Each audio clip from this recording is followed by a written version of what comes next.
Hey everyone, welcome back. And if you're new here, I'm really glad you found your way to this space. Today, we're picking up on a conversation that's been stirring a lot of emotion lately, and for good reason.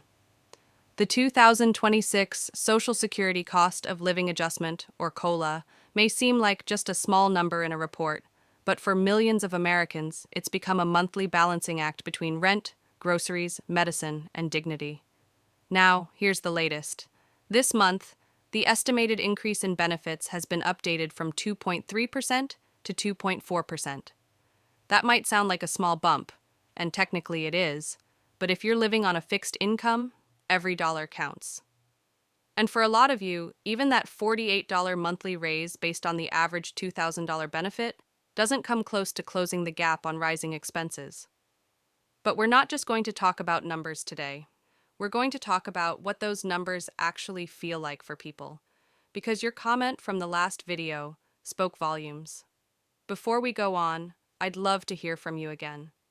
If your cost of living has gone up, or if you're feeling the pressure of rising prices, let me know in the comments.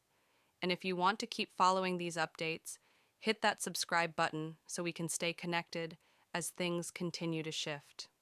Now, let's talk about where things stand. Inflation is slowing, which is part of why the COLA estimate is lower than the big spikes we saw in 2022 and 2023. Back then, COLAs hit 5.9 and even 8.7%, some of the highest we've seen in decades. But now, the CPIW, which is the index used to determine COLA, is showing a much smaller increase in prices, just around 2.1% over the last year. That slowdown sounds like good news, and in some ways it is. But here's the disconnect. Prices might not be rising as quickly, but they're still high. And when your income stays nearly flat, while your rent, prescriptions, or grocery bills are up 20 to 30% over the last few years, it still feels like falling behind. And a lot of you shared that exact feeling in the comments. One person said it simply but powerfully: "We done just eat soup." That stuck with me because it's not just a comment. It's a picture of what real struggle looks like. Others described the COLA as just crumbs for the peasants or said flat out, "It's a scam." That might sound harsh to some, but when you look at the numbers and live with the reality behind them, you can understand the frustration. So, let's get into why this estimate is what it is. The government calculates COLA using the CPIW, which reflects spending patterns of urban workers under 62, but that doesn't match up with how most seniors spend their money. Older adults are spending far more on healthcare and housing, expenses that aren't properly weighted in this calculation. And it's not just a theory. Surveys show that around 20% of seniors are spending over $1,000 a month just on healthcare. More than half live on less than $2,000 total each month, and about 39% rely entirely on Social Security. So when you look at those numbers, it's clear that even a 2.4% raise might not do much. This has left many people asking, why are we still using a system that doesn't reflect senior reality?